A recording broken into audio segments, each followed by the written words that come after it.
12 మంది బాలికలను కరిచిన ఎలుకలు. జాగ్రత్తగా వినండి. ఆంధ్రప్రదేశ్ రాష్ట్రంలో ఎలుకలు మనుషుల్ని కరుస్తున్నాయి. ఇది ఎంత మంచి ప్రభుత్వం అంటే ఇదే కదా మంచి ప్రభుత్వం. మంచి ప్రభుత్వం అంటే 12 మంది బాలికలను కరిచిన ఎలుకలు. ఎన్టీఆర్ జిల్లా ఏకొండూరు కస్తూరిబా గాంధీ బాలికా విద్యాలయంలో చదువుకుంటున్న బాలికలు రోజులాగే బుధవారం రాత్రి అక్కడ డార్మిటరీలో పడుకున్నారు. వారిలో 7వ తరగతి చదువుతున్న 12 మంది బాలికలను ఎలుకలు కరిచాయి. గురువారమే ఉదయం విషయం తెలిసిన విద్యాలయ అధికారులు గోప్యంగా ఉంచారు. 12 మంది మొత్తం. విద్యాలయంలో సత్వర చికిత్స అందించాల్సిన ఏఎన్ఎం పోస్టు ఏడాదిగా ఖాళీగా ఉంది. గత ఏడాది కూడా ఎలుకల సమస్య వచ్చినా ఇప్పటి వరకు కిటికీల్లోంచి ఎలుకలు లోపలికి రాకుండా చర్యలు చేపట్టలేదు. ఆంధ్రజ్యోతి చూస్తే ఎలుకల కథ ఎవరికిరుక?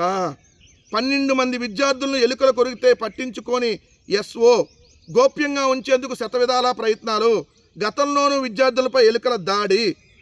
గతంలో కూడా 4 ఇలానే ఎలుకలు కొరికినాయి. ఇది 2025 సంవత్సరంలో కూడా. అంటే చంద్రబాబు నాయుడు గారు ఎప్పుడు అధికారంలో ఉంటే అప్పుడు ఎలుకలు కొరుకుతాయి అన్నమాట. ఇది మనుషుల్ని. అంతకుముందు మీరు చూసారు కదా, గుంటూరులో ఎలుకల కొరికి పసికందు చనిపోయినటువంటి పరిస్థితిని మనం చంద్రబాబు నాయుడు గారి ప్రభుత్వంలో చూసాం. మళ్ళీ మొన్నటికి మొన్న ఏలూరు మెడికల్ కాలేజీకి సంబంధించినటువంటి ఆ విద్యార్థుల హాస్టల్లో ఎలుకలు కొరికినటువంటి పరిస్థితి మనం ఆ విద్యార్థులు ఎలుకలు కొరికి వాళ్ళ హాస్పిటల్ పాలైనటువంటి పరిస్థితి మళ్ళీ చూసాం. ఈరోజు 12 మందిని ఎలుకలు కొరికినాయి. అసలు సిగ్గుందా? ఏమయ్యా వైద్య ఆరోగ్య శాఖ మంత్రి ఈవీఎంల ద్వారా సత్యకుమార్ మంత్రి అయ్యావు, ఇదేనా ఈరోజు వైద్య ఆరోగ్యం? భ్రష్టు పట్టించారు. అయినా మీకు ఎలుకలకి అవినాభావ సంబంధం ఉన్నట్టుంది చంద్రబాబు నాయుడు గారికి, ఎలుకలకి, హెరిటేజ్కి కూడా. ఎందుకంటే అంతకుముందు మీ చౌటప్పల్లోని హెరిటేజ్ ప్లాంట్లో ఏదైతే ఆ ప్లాంట్లో ఎలుక చచ్చిపోతే అలానే ఆ పాలను సప్లై చేశారు. జనాలు ఎలా చచ్చిపోతే ఇంట్లో అని చెప్పి ఏదైతే చౌటప్పల్లో హెరిటేజ్ ప్లాంట్లో ఆ ట్యాంకర్లో ఎలుక చనిపోతే, ఇప్పుడు కూడా అంతకుముందు కూడా ఎలుకల కొరికి పసికని చనిపోయినటువంటి పరిస్థితి. ఇప్పుడు ఎలుకల కొరికి ఏదైతే హాస్పిటల్ పాలవుతున్నటువంటి పరిస్థితి. ఇప్పుడు నాకు తెలిసి ఎలుకలను చంద్రబాబు నాయుడు గారు ఉన్నప్పుడే వదులుతాడేమో. ఎందుకంటే అంతకుముందు కూడా ఎలుకలను పట్టిస్తే ఎంత డబ్బులు ఇచ్చాడు.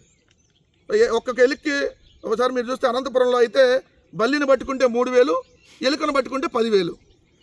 అలానే గుంటూరు గవర్నమెంట్ హాస్పిటల్లో 300 ఎలుకలను పట్టారని చెప్పి 60 లక్షలు డబ్బులు ఇచ్చారు. అంటే ఒక్క ఎలుకను పడితే 20,000 రూపాయలు. అంటే ఇప్పుడు కూడా దానికోసం ఏమన్నా పెద్ద స్కామ్కి ఏమన్నా తెరలేపేమేమో.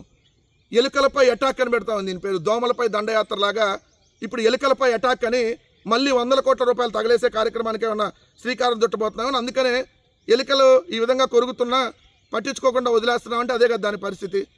నువ్వు చెప్పేదానికి అసలు చేసేదానికి ఏమన్నా పొంతనుందా చంద్రబాబు నాయుడు గారు? ఏమంటావు నువ్వు?